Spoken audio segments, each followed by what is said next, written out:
नमस्कार दोस्तों, शिखरवाणी YouTube channel के लीक से हटकर कार्यक्रम में आप सभी का स्वागत है। आइए शुरू करता हूं आज का टॉपिक। क्या वाकई में प्रधानमंत्री नरेंद्र मोदी एक तानाशाह हैं या उनकी छवि बिगाड़ने का प्रयास? यह ऐसा सवाल है जो अपने आप में बेहद गंभीर है। देश में लोकसभा चुनाव की प्रक्रिया शुरू हो गई। प्रधानमंत्री नरेंद्र मोदी का दावा है 2024 के चुनाव में भाजपा 370 और एनडीए 400 से ज्यादा सीटें जीत हासिल करेगा। वहीं इंडिया गठबंधन की राजनीति संदेह के घेरे में नजर आती है। जिस तरह का राजनीतिक वातावरण बनाया जा रहा है वह देश के लिए नुकसानदेह साबित होगा।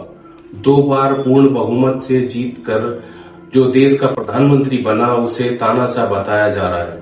इसको साबित करने के लिए पूरा विपक्ष लगा है और विपक्ष का साथ देने में कुछ षड्यंत्रकारी ताकतें भी इसके पीछे हैं। इन सभी का मकसद सिर्फ एक ही दिखता है, कैसे भी मोदी को प्रधानमंत्री बनने से रोका जाए। आखिरकार तानाशाह होता कैसा है? फैसला करते समय सबकी सुनने वाला, फैसले को लागू करने में सबकी सहमति तक इंतजार करने वाला, कुछ लोगों के विरोध पर अपने फैसले को टालने वाला, कठिन परिस्थितियों में कठोर फैसले लेने वाला, या विपक्ष बता रहा है वो। प्रधानमंत्री मोदी ने अभी तक कई महत्वपूर्ण और कठोर डिसीजन लिए हैं जिनके कारण क्या उन्हें तानाशाह कहा जा सकता है, जैसे स्वच्छ भारत अभियान, जीएसटी, नोटबंदी, स्टार्टअप योजना, 3 तलाक पर रोक, सर्जिकल और एयर स्ट्राइक, जम्मू कश्मीर से अनुच्छेद 370 का हटाना, राम मंदिर निर्माण, सीए कानून का लागू होना, या फिर जात पात की राजनीति से ऊपर उठकर कोरोना महामारी में भारत की 140 करोड़ जनता का फ्री वैक्सीनेशन करवाकर। इनमें से कौन सा ऐसा फैसला है जो पीएम मोदी को तानाशाह बताता है?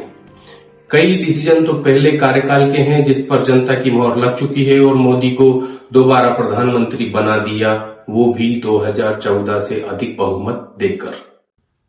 नरेंद्र मोदी के प्रधानमंत्री बनने के बाद उन्होंने कुछ अहम फैसले लिए जो लागू करना चाहते थे लेकिन कर नहीं पाए, या लंबे समय के विरोध और संशोधन के बाद लागू कर पाए।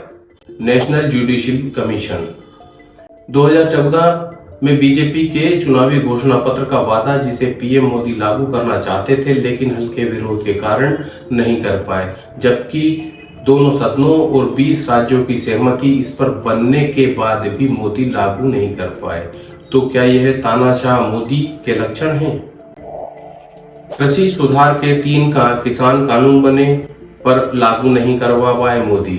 खासकर 2 राज्यों पंजाब और हरियाणा के किसानों ने विरोध किया, दिल्ली में घुसकर भारी हंगामा किया, किसानों से सरकार ने कई बार बात की, सहमति नहीं बनी। संसद में पास होने के बावजूद भी प्रधानमंत्री मोदी इस कानून को लागू नहीं कर पाए। तो क्या यह मोदी की तानाशाही है? नागरिकता संशोधन बिल, सीएए कानून, इसकी भी ऐसी ही स्थिति हुई। दुनिया भर की हाय तौबा मच गई, अनेक प्रकार के भ्रम फैलाए गए। 2019 में सीए कानून पास हुआ, लागू करने की कोशिश की गई, लेकिन 2024 लगभग 5 साल की प्रतीक्षा के बाद हुआ लागू, करना पड़ा इंतजार। तो क्या यह है मोदी तानाशाही?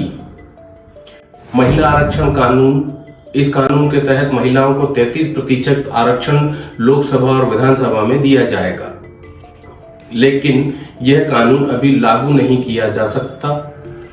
2029 के बाद ही लागू किया जा सकता है। जनगणना रिपोर्ट के आधार पर सीटों का परिसीमन होगा, उसके बाद कहीं जाकर महिला आरक्षण कानून बन सकता है। इस कानून के लिए भी सहमति और इंतजार। तो क्या यह है मोदी की तानाशाही? जमीन अधिग्रहण कानून, प्रधानमंत्री मोदी भूमि अधिग्रहण कानून को सरल और प्रभावी करना चाहते थे।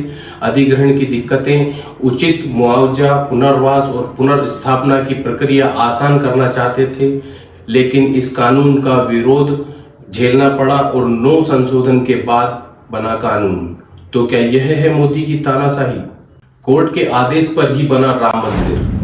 2 बार पूर्ण बहुमत की सरकार के प्रधानमंत्री मोदी तानाशाह होते तो राम मंदिर बनाने के लिए न्यायिक प्रक्रिया के भरोसे बैठते, फिर कोर्ट के आदेश आने तक प्रतीक्षा करना, लगभग 8-9 साल सत्ता में रहने के बाद कोर्ट ने आदेश दिया, तब कहीं जाकर मंदिर का निर्माण कराया गया।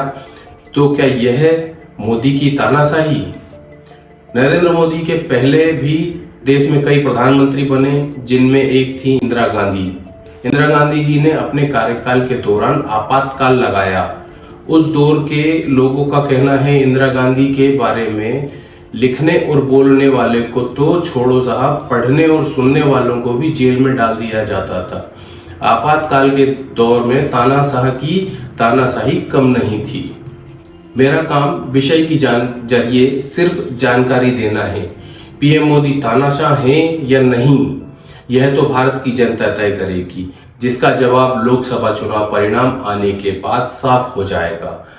मुझे इजाजत दीजिए, आज के विषय में इतना ही। फिर किसी अन्य टॉपिक के साथ आपके सामने आऊंगा। नमस्कार। जाते जाते एक बात और, बात पसंद आई हो तो लाइक और शेयर जरूर करें, और हाँ, सब्सक्राइब करना मत भूलिएगा। धन्यवाद। नमस्कार।